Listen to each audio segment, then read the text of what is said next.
Have you ever heard of a dude by the name of Steve freaking Aoki? He's known for throwing a cake or two. Heck, dude has nicer hair than my mom. Sorry, Liz. He does. So why is his signature on this Dodge Viper? Why does it say Benihana on the hood? Well, I'm about to tell you. We're gonna go bumper to bumper on this, maybe owned by Steve Aoki, Dodge Viper.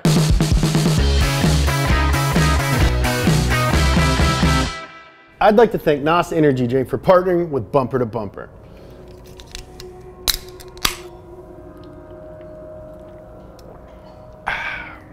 NOS Energy Drink gives me the energy I need to make it through an entire day of filming. This video might just be 14 minutes to you guys.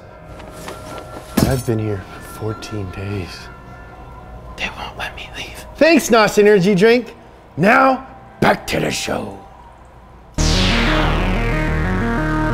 Before I tell you why this car is so cool and the real story behind the Benihana connection, you need to know about a guy by the name of Hiroki Aoki, AKA Rocky Aoki. Rocky was born and raised in Tokyo. He was an athletic stud competing in track and field, wrestling, and karate.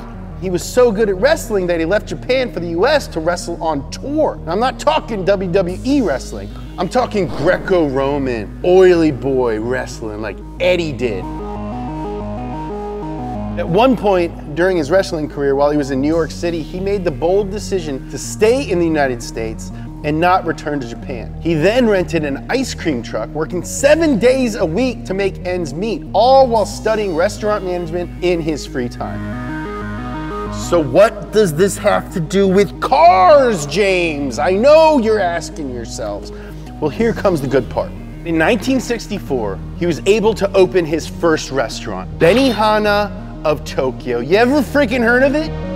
Rocky Aoki was able to create a dining experience that fused showmanship and entertainment with sick Japanese cuisine. Mr. Aoki flew in some of the best chefs from Japan to cook for his guests, and by 1965, people like the Beatles and Muhammad Ali were dining at his restaurant. I'm gonna talk about the car soon, I promise. With his newfound success, Aoki did what anyone would do: pursue adrenaline-filled, life-threatening sports. He developed a passion for boat racing where he competed vigorously, became a champion, and almost lost his life a few times. He also managed to float across the Pacific Ocean in a friggin' hot air balloon in 1981. Dude flew a friggin' hot air balloon from Japan to NorCal without any fancy tech in a balloon for almost 85 hours. Where did he poo-poo? Just about every endeavor he was involved in was used as a marketing tool for his restaurant business. So naturally, dude found himself in one of the coolest, adrenaline-filled forms of marketing: motorsport. Rocky Aoki partnered with various teams over different forms of racing. Among the most notable, and the reason that this car is sitting next to me right now, was his partnership with Team Taizan.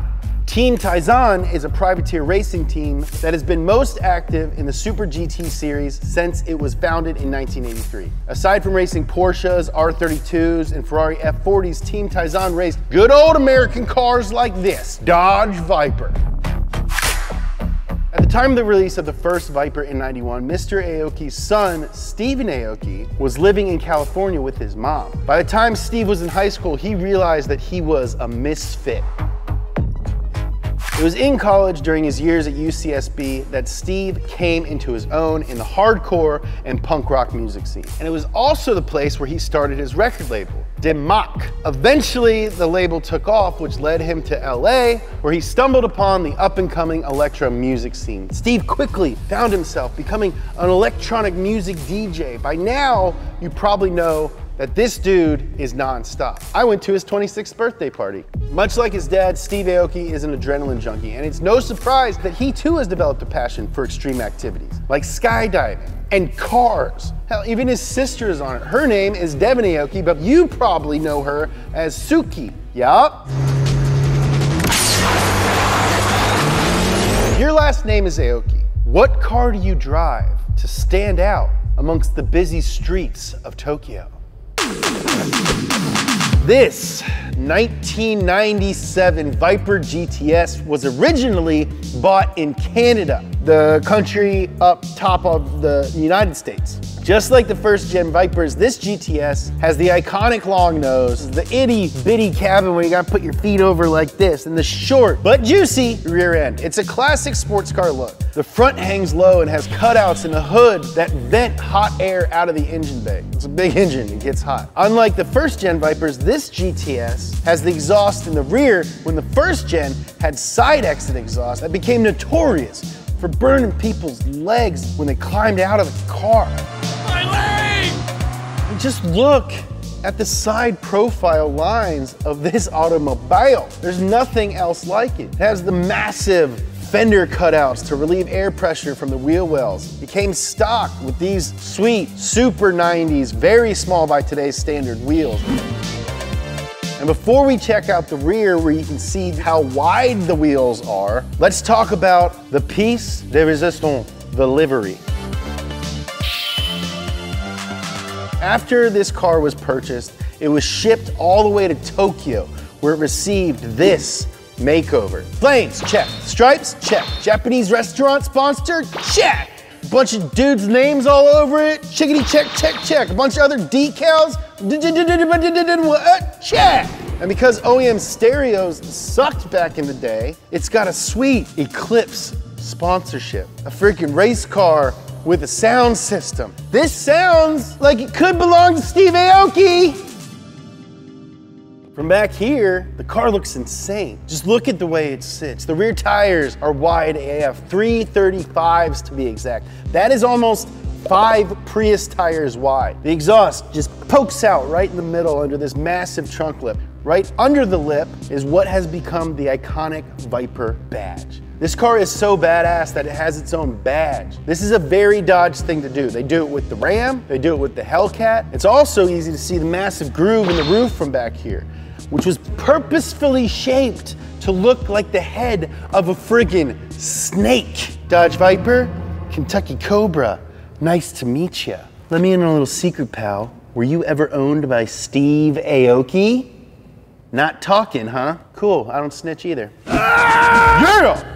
More engine, baby! I mean, look at this freaking hog. First off, the hood opens up just like an E30 or Jesse's Saab, like a freaking clamshell. Sick. This engine is an 8-liter all-aluminum V10 hooked up to a 6-speed manual transmission paired with an LSD. All in all, this Viper puts out roughly 450 horsepower, which might be kind of low by today's standards, but because it has a lightweight tube frame chassis with a composite body, the power to weight ratio makes this little snake boy sizzle. Because Chrysler owned Lamborghini in the 90s, most of the tuning and architecture for this V10 engine was done with the help of Lamborghini, hence the Magneti Morelli logo on the throttle bodies. Did I mention that I went to Steve Aoki's 26th birthday party?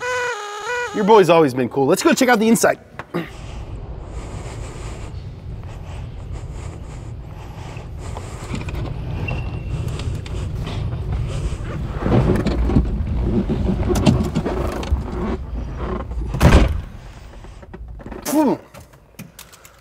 As expected, the interior follows the same design principle as the rest of the car's punk rock, bare bones, DJ if I dare aesthetic. Keep it simple, make it go fast. There's not a single button on the steering wheel, but thankfully this one does have AC because you know your boy runs hot. Coolest part about the interior? It's got a friggin' mini disc player in the dash. This is peak 1998. Let's start her up.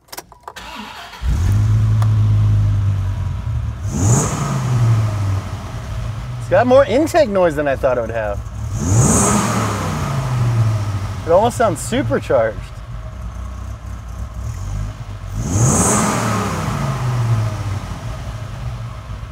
All right, I'm gonna turn it off so we don't smoke out the voice. With a sound like that, one could believe that this car was owned by somebody who's obsessed with sound maybe a musician slash record mogul, influencer, party boy DJ that throws cakes at people's faces? I don't know, maybe, I don't know. Anyway.